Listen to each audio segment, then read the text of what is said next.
100 ಕಿಲೋದಾಗ ಅದು 1 ಕಿಲೋ ಬರ್ತದೆ. ಏನೂ ಮಾಡಿರೋದಿಲ್ಲ, ಮಜಾ ಮಾಡಿರ್ತಾರೆ, ಅಷ್ಟು ಚಂದ ಮಾಡಿರ್ತಾರೆ.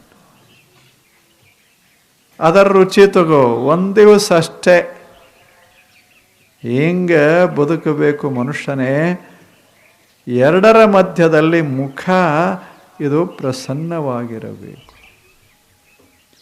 ಈಗ ನನಗೆ ಕರೆದು ಇಲ್ಲಿ ಕೂಡ್ಸ್ಯಾರ. ಆ ಬಳಿಕ ಒಂದು ದಿವಸ ಏನಾದರೂ ನಮ್ಮದು ತಪ್ಪಾತು ಅಂದರೆ ಕೆಳಗಿಳಿದು ಹೋಗುವಂತ ಒಬ್ಬ ಅಂದರೆ ಸುಮ್ಮನೆ ಹೋಗ್ಬೇಕು. ತಲೆ ಕೆಡಿಸ್ಕೊಂಡು ಹಿಂಗ್ಯಾಕಂದ ನಾ ಏನು ಮಾಡೇನಿ ಅಂತಂದ ಸಂತೋಷ ಹೋಯ್ತು. ಏರಂದಾಗ ಏರೋದದ, ಇಳಿ ಅಂದಾಗ ಇಳಿಯೋದದ. ಎಷ್ಟು ಆರಾಮಿರ್ತದೆ ಜೀವನ ಇದು. ಸಂತೋಷಾದ್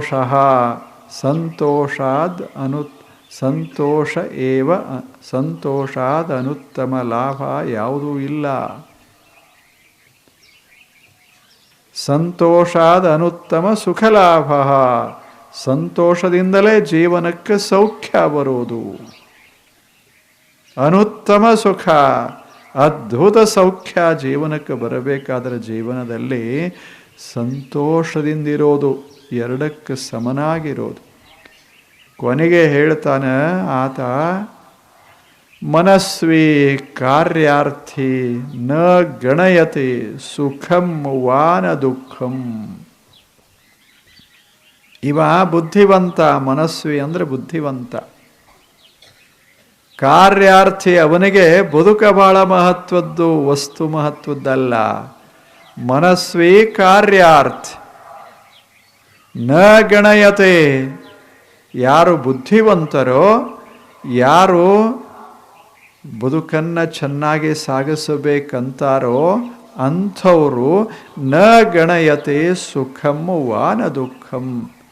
ಒಂದಿಷ್ಟು ಸುಖನೂ ಬರ್ತದೆ ಜೀವನದ ಒಳಗೆ, ಒಂದಿಷ್ಟು ದುಃಖನೂ ಬರ್ತದೆ.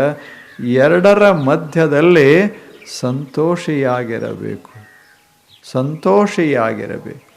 ಒಂದು ದಿವಸ ಬಿಸಿ ನೀರು ಸಿಗ್ತದೆ, ಒಂದು ದಿವಸ ವಿದ್ಯುತ್ ಅದೆಲ್ಲ ಹೋಗಿ ತಣ್ಣೀರ ಸಿಗ್ತದೆ. ಎರಡೂ ಮಾಡುವಾಗ ಹಾಡ್ಕೋತ ಸ್ನಾನ ಮಾಡಿಬಿಟ್ರೆ ಅದು ಸಂತೋಷ. ಹಂಗೆ ಬೇಕಾಗ್ತದೆ. ಜೀವನ ಅಂದರೆ ಒಂದೇ ರೀತಿ ಇರುವುದಿಲ್ಲ.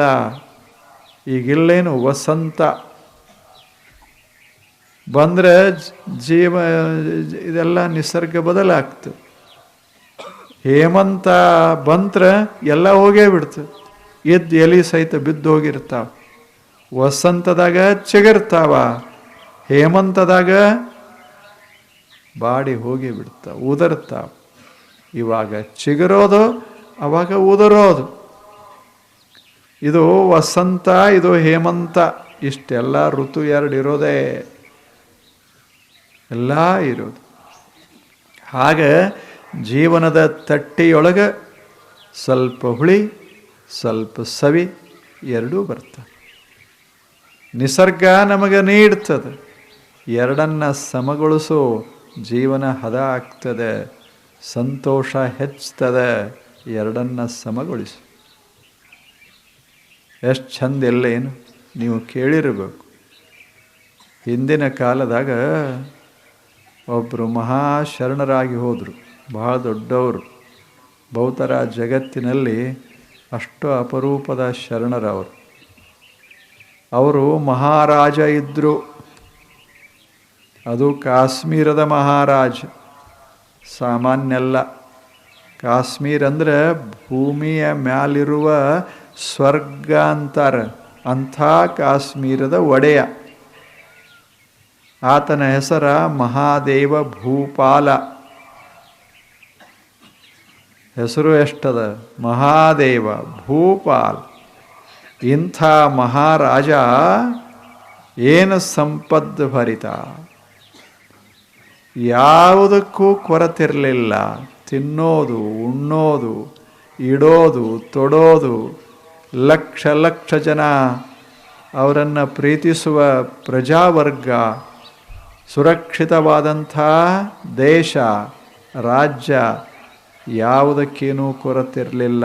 ಭಾಂಡಾರ ತುಂಬಿ ತುಳುಕ್ತಿತ್ತು. ಇಂಥ ವೈಭವ. ಆತ ಮಹಾದೇವ ಭೂಪಾಲ,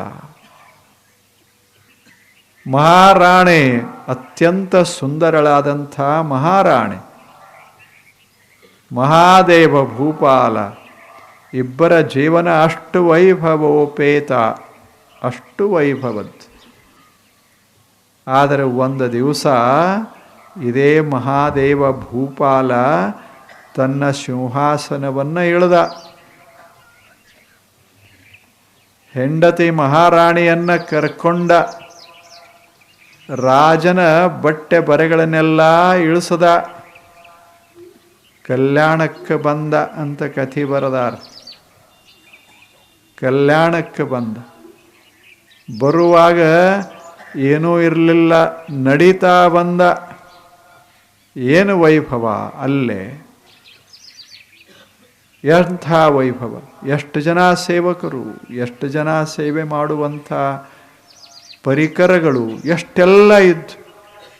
ಆನೆ, ಕುದುರೆ, ರಥ ಎಲ್ಲ ಇತ್ತು. ಒಂದು ದಿವಸ ಹೀಗೆ ಅದನ್ನೆಲ್ಲ ಅಲ್ಲೇ ಬಿಟ್ಟು ಇಬ್ಬರ ಹೊರಟರು. ಆ ಕಾಶ್ಮೀರದಿಂದ ಈ ಕಲ್ಯಾಣದವರೆಗೆ ನಡೀತಾ ನಡೀತಾ ಬಂದರು. ದಿನ ಅಲ್ಲ, ತಿಂಗಳುಗಳ ಕಾಲ ನಡೀತಾ ಬಂದಿದ್ರು. ಏನಿಲ್ಲ, ಬರುವಾಗ ಏನೂ ತರಲಿಲ್ಲ. ಹಾದಿಯೊಳಗೆ ಏನು ಸಿಕ್ತೋ ಅದನ್ನು ಧರ್ಮ ಛತ್ರದಲ್ಲಿ ಉಂಡು ತಿಂದು ಎಲ್ಲೋ ಮಲಗಿ ಈಗ ಬಂದರು. ಕಲ್ಯಾಣಕ್ಕೆ ಬಂದರು. ಬಂದು ಒಂದು ಸಣ್ಣ ಗುಡಿಸಲ ಹಾಕ್ಕೊಂಡ್ರು. ಗುಡಿಸಲಲ್ಲಿ ಇಬ್ಬರೇ ತಾವೇ ಗುಡಿಸಲ ಹಾಕ್ಕೊಂಡ್ರು. ಒಂದಿಷ್ಟು ಮಡಿಕೆ ಗಡಿಗೆ ಇಂಥ ಸಣ್ಣ ಸಣ್ಣ ಸಾಮಾನುಗಳು. ಆ ಬಳಿಕ ಮಹಾರಾಜ ಇನ್ನು ಬೇಕಲ್ಲ, ಉಣ್ಣೋದಕ್ಕೆ ಬೇಕಲ್ಲ, ಅವ ಒಂದು ಕೆಲಸ ಶುರು ಮಾಡಿದ. ಏನು ಅಂದರೆ ಕಟ್ಟಿಗೆ ಆರಿಸಿ ಅದನ್ನೆಲ್ಲ ಕೂಡಿಸಿಕೊಂಡು ಮೈ ಮೇಲೆ ತಲೆ ಮೇಲೆ ಹೊತ್ತುಕೊಂಡು ಕಲ್ಯಾಣ ಪಟ್ಟಣದ ಬೀದಿ ಬೀದಿಯೊಳಗೆ ತಿರುಗಾಡಿ ಮನೆಗೆ ಹೋಗಿ ಕಟ್ಟಿಗೆ ಮಾರಾಟ ಮಾಡಿ. ಮಹಾರಾಜ ಯಾರೇ ಹೊರಗೆ ಹಾಕಿದ್ದು ಅಲ್ಲ, ಸ್ವತಃ ತಾನೇ ಬಿಟ್ಟಿದ್ದು. ಸಾಕುವಂತ ಬಿಟ್ಟ. ಇಲ್ಲಿ ಬಂದು ಗುಡಿಸಲಲ್ಲಿ ಕಟ್ಟಿಗೆ ಮಾರಾಟ ಮಾಡಿ ಊರಲ್ಲಿ ಏನದರಿಂದ ಒಂದಿಷ್ಟು ಪ್ರಾಪ್ತಿ ಬರ್ತಿತ್ತೋ ಅದನ್ನೇ ಒಂದಿಷ್ಟು ಬಳಸಿಕೊಂಡು ಇಬ್ಬರು ರಾಣಿ ಮತ್ತು ಮಹಾರಾಜ ಮಹಾದೇವ ಭೂಪಾಲ ಇಬ್ಬರು ಹೆಂಗಿದ್ರು ಅಂದರೆ ಆರಾಮಾಗಿ ಸಂತೋಷವಾಗಿ ಇದ್ರು ಅಂತ ಅವ್ರ ವಚನ. ಎಷ್ಟು ಆನಂದವಾಗಿದ್ರು ಅಂದರೆ ರಾಜ ಇತ್ತಲ್ಲ, ರಾಜ ಇದ್ದ, ನಾನು ರಾಜ ಅನ್ನೋದನ್ನೇ ಮರೆತು ಬಿಟ್ಟಿದ್ದ, ಅಷ್ಟು ಆನಂದವಾಗಿದ್ದ. ಎರಡು, ಒಂದು ಕಡೆ ಕ್ವಚಿತ್ ಭೂಮೌ ಶಯ್ಯ ಕ್ವಚಿದಪಿ ಚ ಪರ್ಯಂಕ ಶಯನಂ.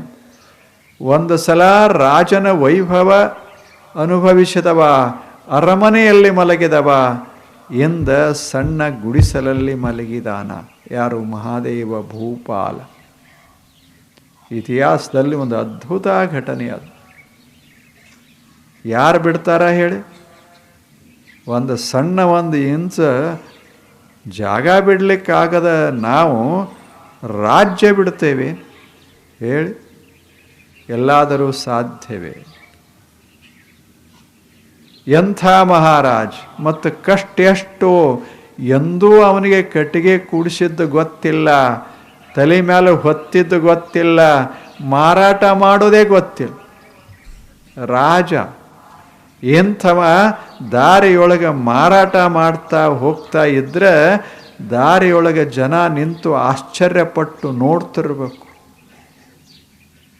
ಏನು ಮಹಾರಾಜ್! ಆದರೆ ಇಲ್ಲಿ ಏನಿಲ್ಲ.